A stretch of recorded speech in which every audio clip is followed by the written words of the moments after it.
Recording live. Shaka, shaka, shaka, shaka, shaka. Good afternoon. Good fresh afternoon. All right. Welcome. Hello, everybody. This is Right Along with Run Man, episode number 53, actually, with your host, Run Man. That's me. And we begin running. It is a brisk day, my friends. It is a Wednesday. It is September 1st. Yeah. Like, are you kidding me? That's so real. Oh, my God. We made it. We made it through summer. I guess maybe not technically. It's like, oh, spring actually starts mostly at the end of March. And, well, when does summer end? Would it be most of the way through September? Shit. Didn't think about that before. Still. You know, I work based on, I'm still on the school clock, really, when it comes down to it. It's like end of May, beginning of June. That's summer to me. And end of August, end of summer to me. But instead of the classroom, we're in the workshop. And in the workshop, we're doing workshop things like running. And if you'll behold with me, go ahead and take a look. You see all that? That is not smoke haze. It's definitely in there, but it's not predominantly. It has now been 2 decently bluish days in a row in my part of Northern California. And I'm grateful to the skies because I have taught myself what it's like to run on these runs while wearing masks to prevent smoke damage to my lungs, or at least to mitigate it a little bit. I've learned what it's like to run in the rain, the biting wind. I know what it's like to run in the hail with one ear facing the icy particles of wind. I've done it. We've done it. We've been there. There's a lot to that. So on days when the air is not fighting me, I appreciate it. Whew, that smoky air. You kind of start developing a feel for it, you know? It's like, oh yeah, this is like a plus 10% dehydration and mucosal lining watch day. You know, today is probably less than that. It's dry and it's early. It's going to get warmer. And the actual cloud cover might continue to burn off a bit more, maybe completely for parts of the day, and that's fine. It's glorious. It's that kind of dullness that it's just easy on the eyes. I'm a little light sensitive. A little bit. If you get me out there for a while, then I kind of adjust, but it's kind of always been that way for me. Oh, yes, but here we are. The temperature is perfect. The day is perfect. And more so than usual, today has been the case of, oh, I guess I'm throwing on the headset today. Good Lord, who knew? And then here I am, minutes later, like, oh, I did that, I guess, didn't I? Oh, yeah. Yeah, it's a beautiful thing.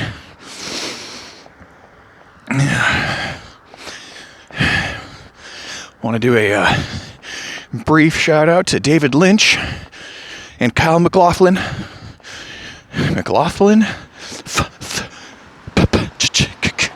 I don't know exactly how to pronounce his name, but I'm rewatching.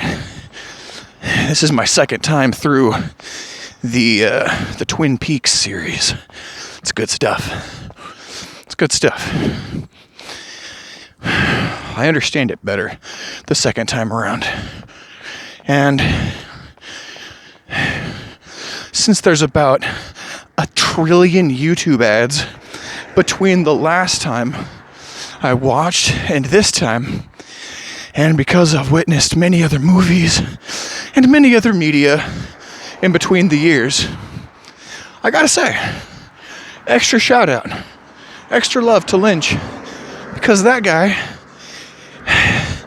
he does very strange things with the set and setup of these shots and these scenes, these moments. He tells the story he's trying to tell in a very cool way. It's almost like the content doesn't matter,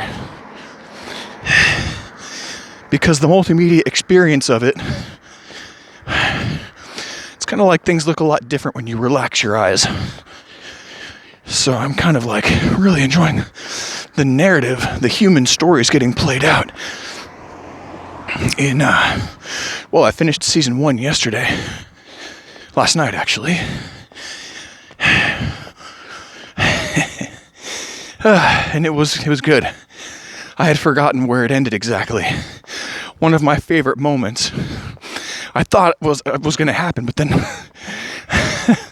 the episode ended. I was like, oh, I guess they must have picked that up in the first episode of the second season. When Agent Cooper, that's Kyle's character, gets shot in the hotel. He has one of the best hazy, between worlds, near-death conversations of any person, fictional or real, that I've ever witnessed. So, mostly fictional.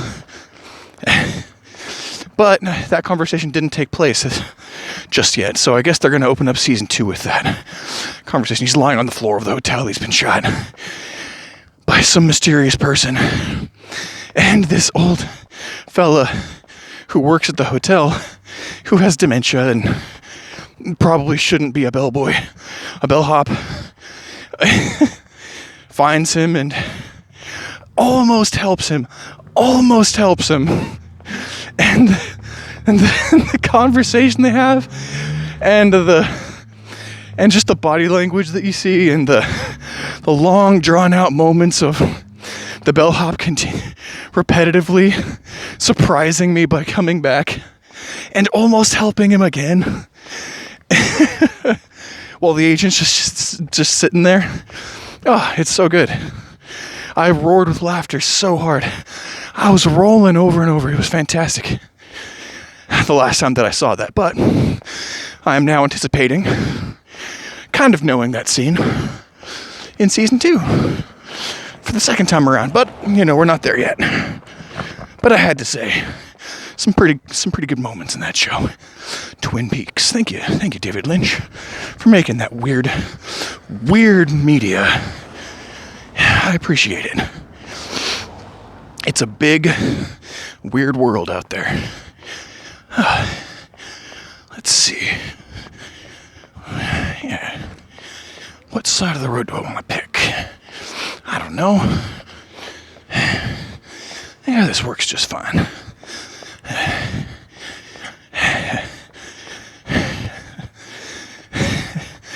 It's been like 12 episode minutes. Like real-time minutes.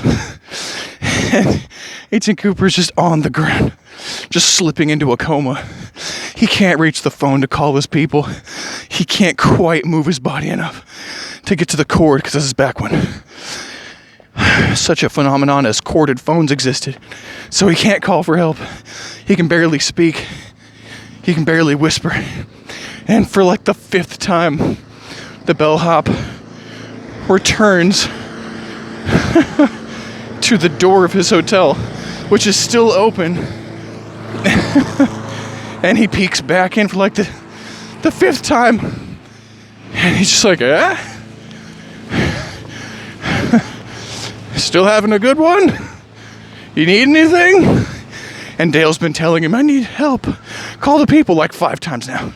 But this time, the bellhop is just like, and he gives a tentative thumbs up. He's like, and the dying agent, who can barely open his eyes, looks over and he sees that he's back, and he's like, okay, fine.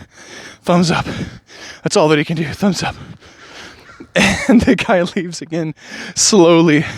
And there's just these long sequences of silence, and you realize he's bleeding this whole time.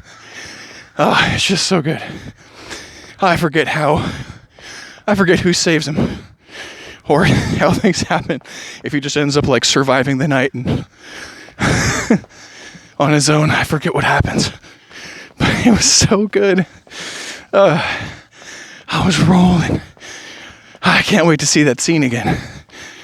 Oh, God. That's all it takes, man. A couple of truly beautifully shot, beautifully scripted, beautifully acted out moments. And you've got me. The reason why I wanted, well, there was a couple of things I wanted to bring up. I guess there's three. The first thing is this is probably a short run. We're going to go to just a little bit further up and then start our retreat back. Having said that, so that's one thing. The second thing is I wanted to talk about Dale Cooper because I've been thinking a lot about these superhuman characters recently. You know, we talked about a couple episodes back, and here and there before that, actually, we brought up people like Morpheus and the Avatar from fucking Avatar, and Morpheus, of course, is from the Matrix, and then Gandalf, my guy, my soul brother, Gandalf with the lightning and the bladesmanship and the powers. Well, I was thinking, one thing about those characters is they're a little further along in the superhuman state. They're kind of hard to aspire to.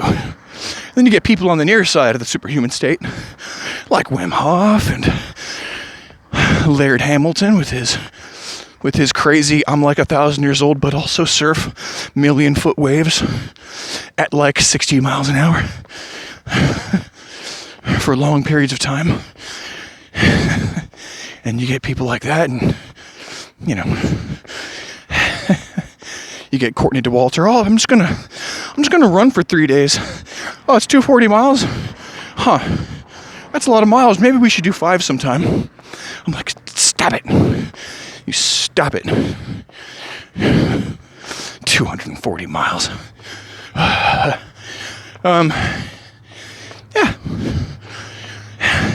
So I was thinking about, I think Cooper's in the middle of that little spectrum. So he's definitely easier to identify with than Uncle Iroh just blasting mountainsides apart with Akira-like coronas of fire at the end of the Avatar show, which was savage. Kind of hard to identify with that, which is funny because that character is always going on about the basics and enjoys the little things. He's a major tea addict. He's got his tea game down. Yet he's blasting mountainsides apart. Whew. That fly did not manage to strike my eyeball, and that's a good thing. I like my eyeball just the way it is, thank you. Whew. Didn't even lose my headset. That's a couple of wins. That's what I'm talking about. Yeah, here we go. Again, a short run, so we're gonna go left. Haven't done this in reverse ever. This is fun. We should get spit out around the vineyard, and then I'll show you guys a bit of a panorama. It'll be good. It'll be fantastic. Then we'll mosey on home. 'Cause I got things to do. Oh, yeah. Oh. So that was 2 of the 3 things. I just wanted to mention, like Dale Cooper, he's like he's got the FBI thing going on. He's not Gandalf. He's not Iroh-y, he's not Morpheus-y, but he's definitely, he's a good detective, and he does a really good job of supplementing parapsychological stuff with his detective work. And yeah, it's a kind of a campy show in some ways. He's an officer, and he and the Bookhouse Boys, which are a bunch of folks who plumb the paranormal a bit as well, they're always drinking coffee and eating donuts, solving mysteries, and actually just fighting crime, which is fun. It's not the most unconventional thing you've ever heard of in media. They spend way more time just shooting the shit in the police station and staging ops where they're trying to get to the bottom of crime activities done by humans. And then there's just like a little bit of sprinkling of soft magic in the background. And Dale's just got a little bit more of that magic, which makes him a fun character. But I thought that meant like, oh yeah, you know what? One of the reasons I watched that show is because that guy rules. And the whole noir jazz saxophones are playing while you're drinking your cup of coffee. You got your revolver. You're ready to go make the bust. So you throw on the trench coat. You tell the secretary to hold your calls, and you get out there and rock. Maybe employing dowsing or some other little somewhat parapsychological technique to assist you on your journey, whatever you that is. Man, yeah, well, I'll be honest, the hills are a little extra shrouded, and I'm definitely feeling a change in the air. It might be a little smokier than I thought earlier, or you know, I just haven't run in a couple of days, so my body's like, what are you doing? I really wanted to close out August in a good way, and I did. But it was a tremendous ringing of the bandwidth mop. And now I'm dry. Really dry. That's the third thing. It's no big deal. But I decided, it's been a couple of years since I've followed through with one of these. But I'm thinking sober September time. 'Cause your boy loves to drink. I love to run and I love to drink. I love to write and I love to think. My golly. I like to exposit. I like to soliloquize. I like to dodge traffic. Man, I do enjoy drinking. So, it's occasionally nice to do a little stint without drawing from that well. Might extend my reach into other wells, I don't know. Clearly, I'm still affording myself an availing of caffeine. But it's sober September time. So, I picked my thing. And for everything else, I'm not too worried about modifying it.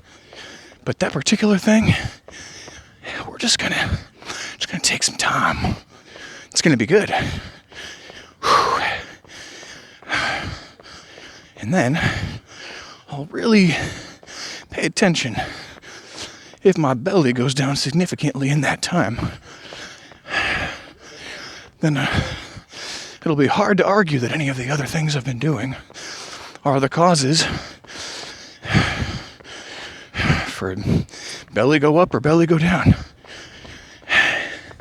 Could be that it's just beer all along. That's the thing about it. A lot of these substances do a fair amount of ringing of their own. That which restores you in some ways and feels great in other ways in a neutral way. Also take away somewhere, subtly in some other series of invisible appendages to your structure, to your being. Everything does this. Everything is both grounding here and there and ungrounding here and there. And every moment that dynamic changes.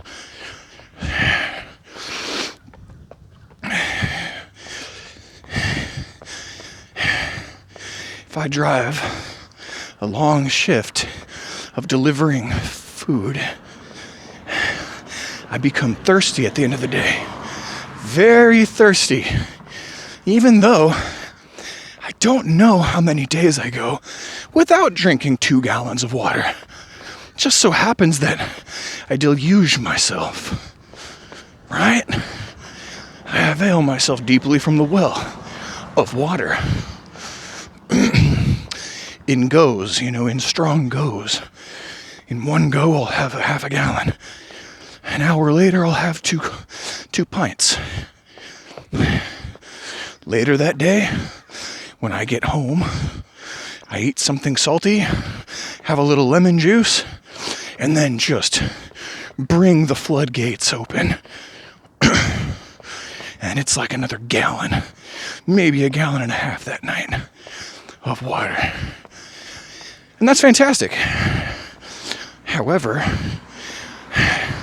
no matter how much water I drink, I still don't have any at the end of the shift. I still feel thirsty. And they say that by the time you feel thirsty, you've already been dehydrated for a while. So what? Does my morning gallon of water translate to 1 hour's proper hydration while delivering food? Because golly.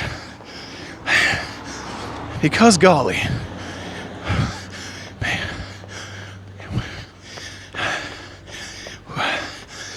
That's good. Good communication. She did not run my ass over, did not run me down, did not drive in my direction, did not bring me down. Splattered across the roadside, I'd be wearing a frown. At your run, man, now a flatman, doing his best not to be round.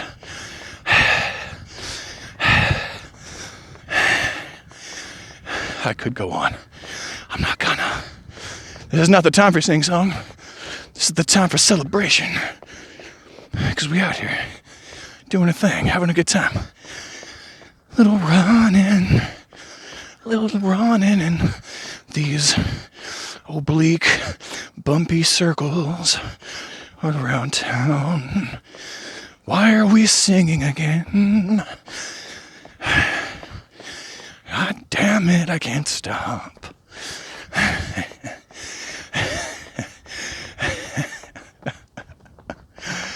Well,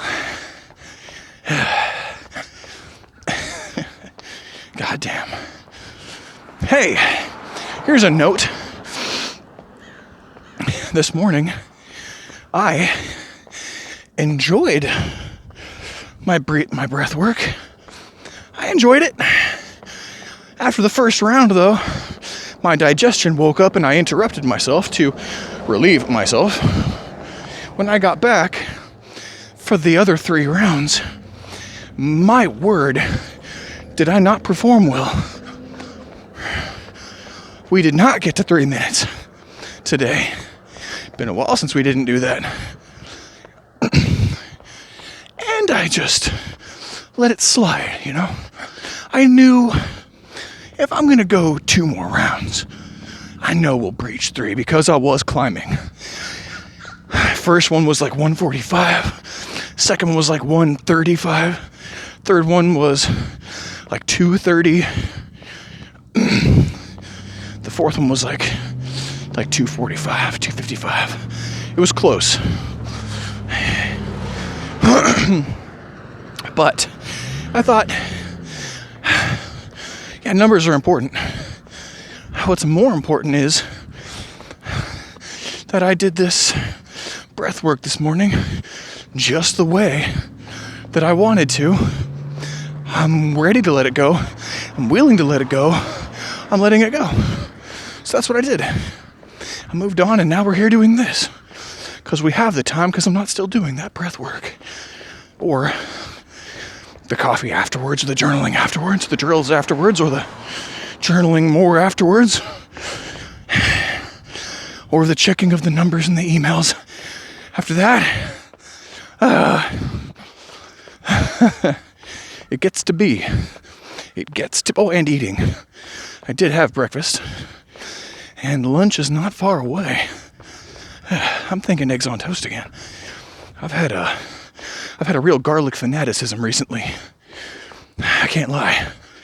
My housemates bought a giant bag of frozen garlic cloves, already peeled. I'm having a hard time keeping my hands out of the cookie jar.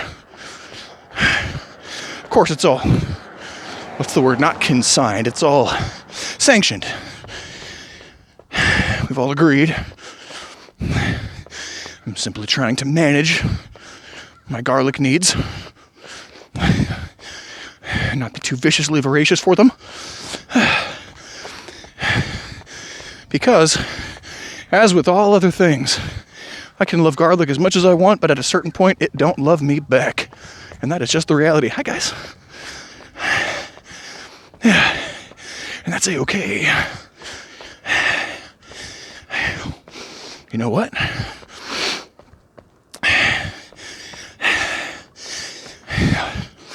I was checking myself for garlic breath today from yesterday. You know how sometimes you can get through like 3 teeth brushings. You've still got it coming down the pipes. I feel relatively clean and fresh. That's good.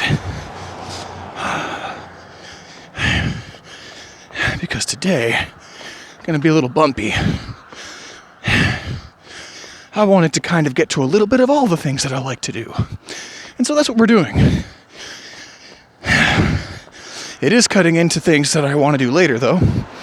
And there's video calls to have as well. So, there's just going to be a little bit bumpy. A lot of pivoting, a lot of, I face this way, this is what I'm doing now. A lot of, I get in my car and I deliver food now. A lot of,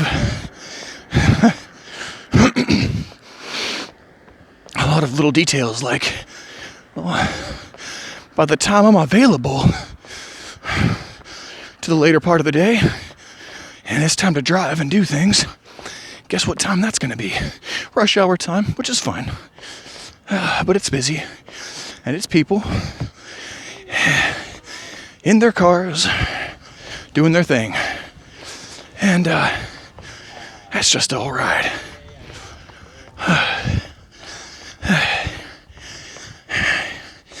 And then every day is that question. Well, the sun's starting to go down. How long do I persist on the shift? Sometimes I give it another hour. Sometimes I give it another order. Yesterday, I gave it one last order after deciding I was done. And that last order took me basically right back home. Actually, it was even closer to the gas station, which is great. Got to end my shift with a quick refuel, and then I was back home. It's fantastic. It was fantastic. And then I watched Twin Peaks and drank all those beers until 11:56, 11:57 in the evening. And then I was done. And that's when it was about that time. It was a little later that I realized how short season 1 of Twin Peaks was. I was like, wait, there's not another episode? Or 3? Okay. I almost bought the second season. I think I'll hold off on that. Maybe on October 1st. Maybe midnight. Segueing into October 1st, we'll take a victory lap around season 2 of Twin Peaks. Maybe I'll report on it later.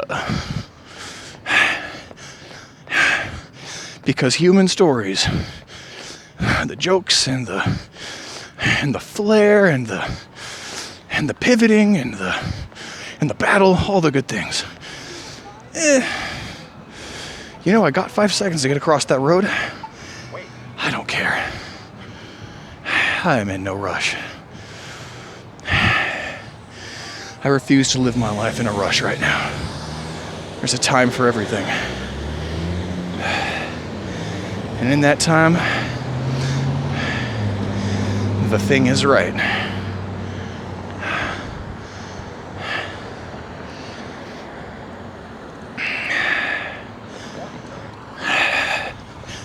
Yeah. It affords an effervescent quality to these moments. Poems that write themselves. Steps that run themselves. Pods that cast themselves.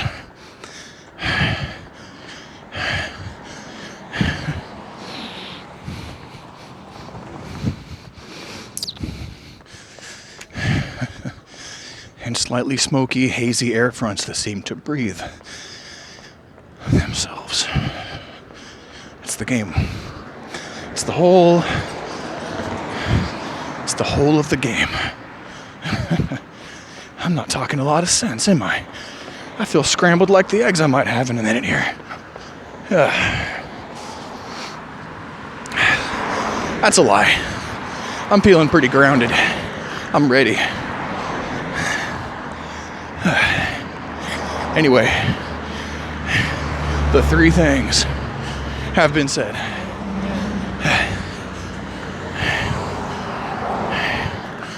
Sober September.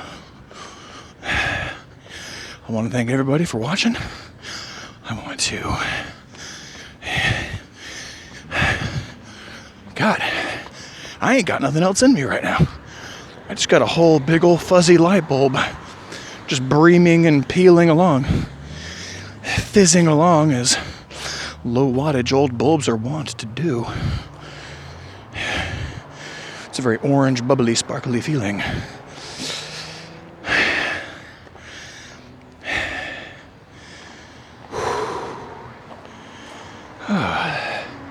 However, we can at least dine on victory for a moment on the stoop as we close this one out. ep53. Thank you, thank you, thank you. Okay, sweat levels are